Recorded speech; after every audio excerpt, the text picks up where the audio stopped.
Welcome to Umgosi noMagatsheni. I am uMagatsheni.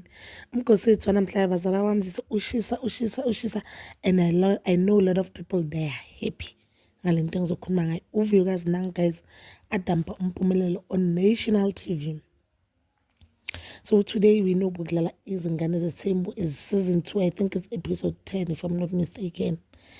But Dlala today Izingane Zethembu. We know that from the previous episode Umpilo decided to keep her siblings wakhe okay nabo makoti abakubo, which is uTerelo no Vuyokazi ubayise Sun City vacation yana ish.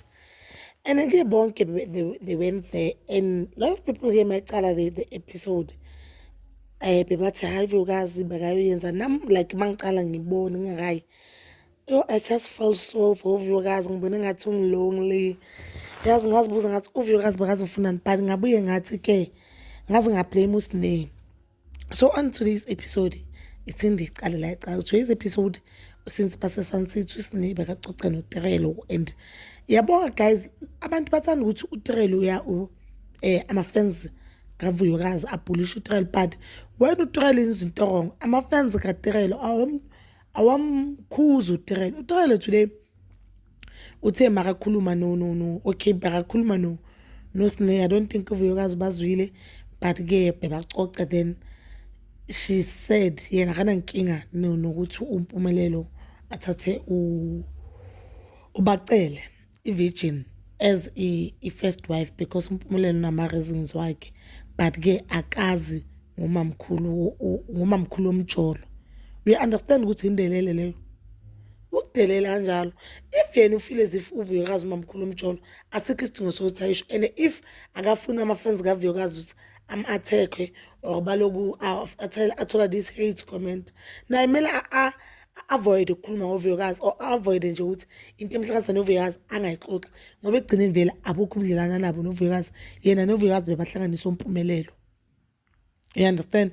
Mina I felt as if nje namhlanje nje sokuthi uSneh uyahleka, uSneh bokumele amkhuza ukuthi bese babasebathi abantu ubone ngathi abantu bayakuzonda. Uyabona ngoba angi-understand ukuthi mabambuza ukuthi yena ufila kanjani ukuthi umpumelelo uthi ufuna ukushada iVirgin. Bokumele asho ama-feelings wakhe. WakaVuyokazi angena phi ngoba uVuyokazi was not a part of conservation yabo. Bebakhuluma boyi-2. But after that he pulled that thing conservation le yakaSneh no Terelo yenze ukuphula, and uTerelo ke washo ke ukuthi no Sneh noVuyokazi they are so close, hence bekanika uSneh lama answers bekamna ngakhona ukuthi in case bamthumele abe amnikele impendulo amnike yona. But ke nalapho uyambona ukuthi kusho ukuthi unochuku. Asikho lapho ke guys into echaza abantu, into echaza South Africa today. So after that then they went for I think it was a dinner, if I'm not mistaken, a dinner. On that dinner table ke Mpilo wabonga ukuthi guys ngiyabonga ukuthi nizile ngesimemo sami, then ke ayigwahleko kwaba mnandi. Then uVuyokazi, you know uVuyokazi, yabona uVuyokazi isimilo sakaVuyokazi guys ngifuna ngiboleke sona for 2 years. Yabona ngingabona ngingashada nje umshado omhlophe. Hayibo guys, don't mind the voice. I know in but ke today ngiphethe isifuba and I think amavidiyo nami ngeke ngasho ukuthi ngihlushwa isifuba. Nami nokenza ivoice ukuthi ithi nje ithi thupa iphinde ibuye. Ngicela ngixolele bazala, angeke ngikwazi ukuhlala ngingacoci ngale ngoba should kusasa ivoice ivuke nje and kusasa I'm going to work ngizoyenza nini le video, so asiyenzeni today sike sihlebe. So uVuyokazi basamile lapha bazala bamzitho wathi no nami impilo ngiyabonga ukuthi ungimeme even though I'm no longer a part of a family. Yeah, wabuza uSneh Vuyo uthini? Wathi I'm no longer a part of a family abantwana, mina I'm no longer a part of a family. So guys, you know ukuthi isho ukuthini lento. Avele guys mina happy, I don't wanna lie. Ngijabulela ukuthi uVuyokazi uyazimela, and I know ukuthi bakhona abantu who will come and comment and say hey Vuyokazi kusalayo phume kumpumelelo wangena kuchef iscam or chef yini. Yaka chef sisayizwa indaba. Ekusalayo izilenge saphume kule ndoda. Le ndoda emdelele on national TV.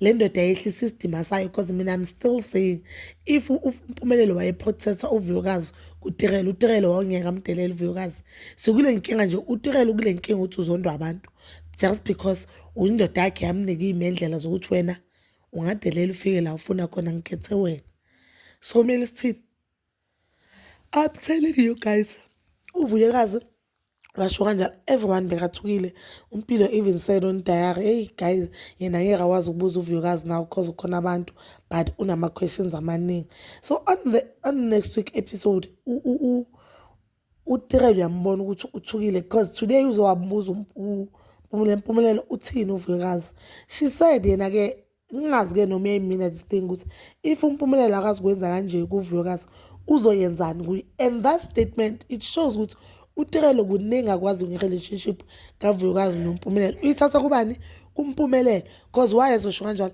that means she knows that uMpumelelo noVuyokazi babuya kude uVuyokazi waba noMpumelelo basese angazi abayi-13 noma wahlala uVuyokazi wahlala wabekezela uMpumelelo sesekhona ikani laza kaQueen Luli omunye umuntu bekazohlisukuma uVuyokazi wahlala noMpumelelo uMpumelelo kusathiwa nangu DJ and uMpumelelo ke washo musina ku podcast yakho Skotheni ukuthi yena abantu besimame yabathanda cabanga ke that time ayi-DJ bekaba exposed to abantu abangakanani besimame bekathandana nabantu abangakhi and we know noTirelo makangena uthe yena bekawu number 4 uyayiba ukuthi le nto leyo kaVuyokazi usizile uVuyokazi uMpumelelo akamhloniphi uVuyokazi uMpumelelo uthanda amantombazane uMpumelelo akasebenzi uMpumelelo akafundi yazi uMpumelelo uyonke le nto le uMpumelelo ufuna ukushada ivirgin angaloboli ingane zakhe uMpumelelo ubuye kohlawula kibo noMpumelelo angaloboli ingane zakhe akanandaba nesidima sakaVuyokazi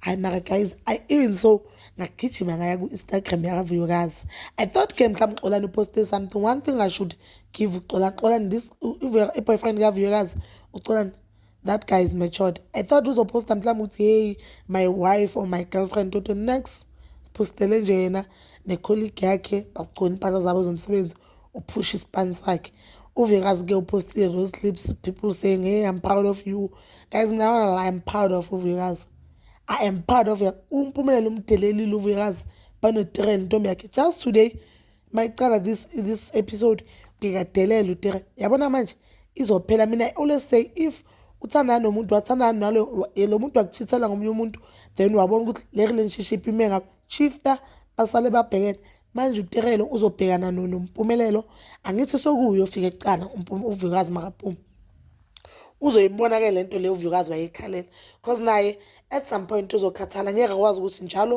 wazi umaqele manje kuzongena uma abantu banavume so nangisongena uMasibiya avume nini uMpumelelo ujola nalo nanguMpumelelo ujola nalo lapho uMpumelelo seems like ubhogo wahlulwa afford imali photo shoot nakibo uTirelo kuzofika la bakhathala khona ukuthi wena njalo sakwenza because seems like kibo uTirelo banemali bona njalo sakwenzela sazenzela ingane kibo lo mntana abazenzela ingane le ndoda yozenzela nini ingane because that means le ngane zenzela uMusa Msileko and uMusa Msileko as much as ngayenzela ingane zifike la kumele sifike khona but I don't think uMusa Msileko uzokwazi ukuthi abhadale for i-vacation ngaka or i-vacation kaTirelo no naye uMpumelelo I don't think uzo-afforda lezo zinto into encane ukuchina izinto nje ezincane ezibalekile as a girlfriend omuntu noma abathi bafuna umuzi uzovela athi mabakhe khona lapha eMzumbe uVuyokazi uTirelo njengoba ke azitshela ukuthi yena uhappy we understand ukuthi eyakhe impilo Muzumbe 2 yena nama-short nale style sakhe seswimming costume ahle nje ayishisa uyohlala noMusa Msileko namakhosikazi kaMusa leyadramela pha kaMsileko yena naye kumele nje azijwayeze but bazalwane mzalwana la I'm happy I'm proud of uVuyokazi even though ngisasho namaye ukuthi uXolani lo ngathi into yakhe angiyithembi kahle but ke i-decision ayenze namhlanje ngiyayithanda and ngithanda ukuthi uyenze on national TV angeke silokhu siyiva ku-Instagram okuyini uma ulahle kahle onkulu izwe libukele njengoba naye wayehlala uVuyokazi makala noTirelo ahlule kumele uVuyokazi ilizwe limbukele bazalwane mzethu please do comment down below and please don't forget to like subscribe share and hit that notification button ngizithanda ukuya nokubuya